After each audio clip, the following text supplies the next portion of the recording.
Assalamualaikum warahmatullahi wabarakatuh. Di dalam Al-Quran dan hadis terdapat kisah-kisah cerita makhluk kuno. Bahkan ayat dalam Al-Quran yang menceritakan tentang kisah-kisah makhluk ini jauh lebih banyak dibandingkan dengan yang berbicara tentang hukum. Berikut makhluk-makhluk kuno yang terdapat dalam Al-Quran maupun hadis dengan riwayatnya masing-masing. Adalah kendaraan yang digunakan Rasulullah Shallallahu Alaihi Wasallam untuk melakukan perjalanan Isra Mi'raj. Kendaraan yang didatangkan dari surga sebagai alat transportasi super cepat yang membawa Rasulullah dari Makkah ke Baitul Maqdis yang seperti kilat. Apabila dianalogikan dengan kecepatan kilat atau cahaya, maka Buraq dapat melesat sejauh 186.000 mil atau 300 km per detik. Menurut riwayat hadis, Buraq merupakan sejenis hewan berwarna putih yang memiliki sayap di kedua pahanya. Ukuran tubuhnya lebih besar daripada keledai, namun lebih kecil dari bikal atau kuda. Hadis riwayat lain dari Sa'labi juga menjelaskan karakteristik Buraq yang diambil dari Ibnu Abbas radhiyallahu anhu. Dia memiliki pipi seperti pipi manusia, tubuhnya seperti tubuh kuda, kaki-kakinya seperti kaki unta.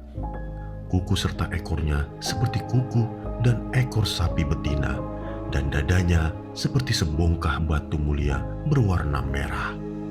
Kecepatan hewan ini bahkan tidak dapat dijangkau oleh akal manusia. Dikabarkan, langkah Buraq saja sejauh mata memandang, yang artinya Buraq menjejakkan kaki pada setiap titik terjauh yang dilihatnya.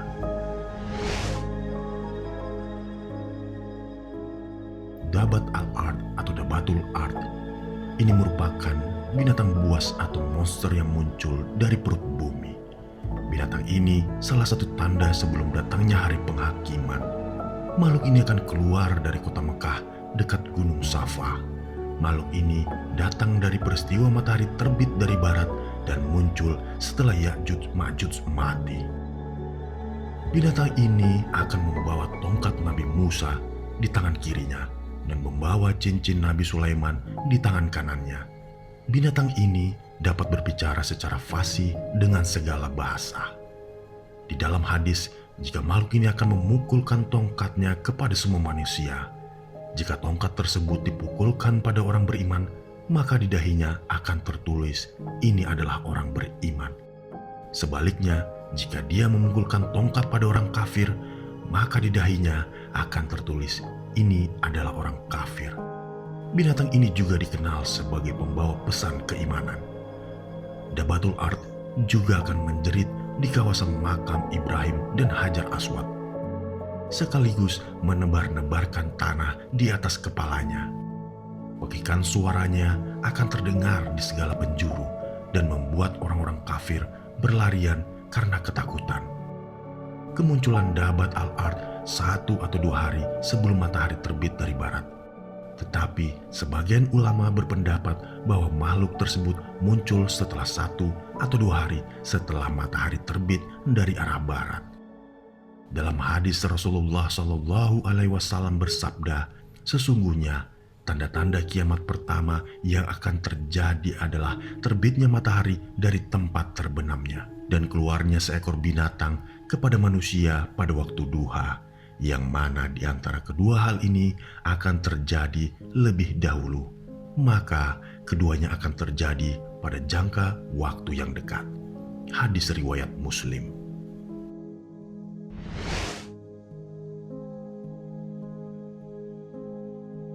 Angka merupakan seekor burung besar yang misterius. Menurut kisah dari Al-Kisai, kota yang ditinggali oleh Nabi Hanzalah, terdapat sebuah gunung yang bernama Falaj yang menjadi salah satu tempat burung yang bernama Anka.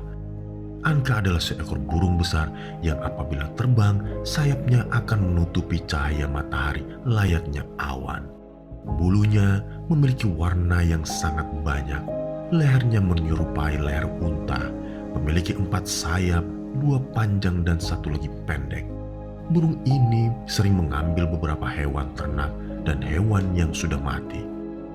Disebutkan bahwa burung ini memiliki cakar yang sangat tajam, bahkan bisa membawa paus dan gajah dalam cakarnya. Di zaman itu, Nabi Hanzalah diminta umatnya untuk membunuh burung tersebut karena kerap memangsa manusia, terutama anak-anak. Menurut manuskrip kuno berupa teks Arab kuno di Timur Tengah, burung angka pernah menjadi makhluk mulia yang diciptakan Tuhan. Para sejarawan modern pun menduga bahwa legenda mengenai angka berhubungan dengan makhluk raksasa berupa burung yang pernah menguasai langit Timur Tengah, yaitu Roh atau Ruh. Ikan nun ini berkaitan dengan kisah Nabi Yunus. Ikan yang mirip dengan paus ini diceritakan melahap Nabi Yunus ketika meninggalkan kaumnya ketika melakukan pembangkangan. Nabi Yunus memilih pergi menggunakan kapal untuk menyeberangi lautan. Sayangnya, cuaca buruk dan kapal yang melebihi kapasitas memaksa awak kapal harus membuang satu orang ke tengah lautan. Nabi Yunus alaihissalam terpilih menjadi orang yang dibuang dari kapal. Akhirnya Nabi Yunus melompat dari kapal dan langsung ditelan hidup-hidup oleh ikan nun. Namun berkat zikir yang diucapkan, akhirnya ikan nun memuntahkan isi perutnya sehingga Nabi Yunus keluar dari perut dalam keadaan masih bernyawa.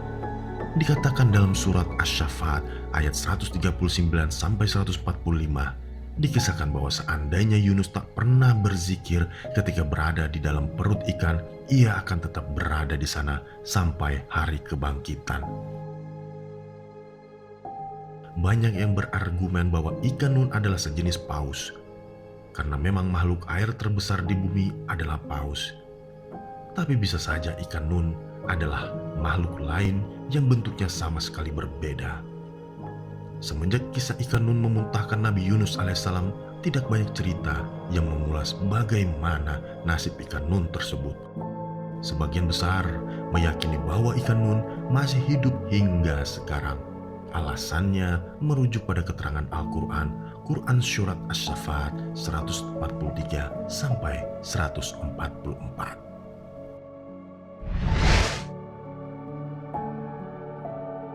Bagi umat muslim, pasti sudah tidak asing dengan burung ababil. Burung ini merupakan salah satu hewan bersejarah dalam Islam yang mengiringi lahirnya Nabi Muhammad Sallallahu Alaihi Wasallam. Burung ini mampu menghancurkan pasukan gajah yang hendak menyerang Ka'bah. Nama ababil sendiri diabadikan dalam Al-Quran Surat Al-Fil. Allah Subhanahu wa Ta'ala berfirman, dan Dia mengirimkan kepada mereka burung yang berbondong-bondong. Burung tersebut diciptakan Allah untuk menghancurkan pasukan gajah yang dikirim dari Yaman untuk menghancurkan gajah. Dari surat Al-Fil, Allah mengingatkan kepada Nabi Muhammad dan pengikutnya dengan suatu peristiwa yang menggambarkan betapa besar kuasanya. Dalam sebuah hadis Fatimah binti Qais, dalam riwayatnya menceritakan peristiwa ketika ada 30 orang yang terombang-ambing di ombak selama sebulan, kemudian mereka terdampar di pulau di tengah laut. Setelah itu mereka bertemu dengan seekor binatang berbulu lebat, sehingga mereka tidak bisa memperkirakan mana kepala dan ekor karena tertutup bulu yang banyak. Dan dikisahkan bahwa seseorang dalam rombongan itu bertanya kepada makhluk tersebut, dan makhluk tersebut mengatakan dia adalah Al-Jassasah. Makhluk itu pun memberi petunjuk untuk mendatangi seseorang laki-laki di biara, karena ia sangat mengharapkan berita dari rombongan tersebut. Mereka segera pergi hingga akhirnya masuk ke dalam pulau tersebut. Tiba-tiba mereka bertemu dengan seseorang yang sangat besar yang belum pernah dilihat oleh orang yang sebesar dan sekekar itu. Kedua tangan orang tersebut terbelenggu pada lehernya dan kedua kakinya dirantai dengan besi antara kedua lutut hingga kedua mata kakinya. Beberapa makhluk ini bukanlah mitos belaka karena sudah dijelaskan dalam Al-Quran dan hadis. maka sepantasnya kita mempercayai dengan kepercayaan yang baik. Semoga dengan cerita singkat ini dapat meningkatkan keimanan kita kepada Allah Subhanahu wa Ta'ala, sehingga kita semoga mendapatkan rahmat dan keriduannya di dunia maupun di akhirat. Wassalamualaikum warahmatullahi wabarakatuh.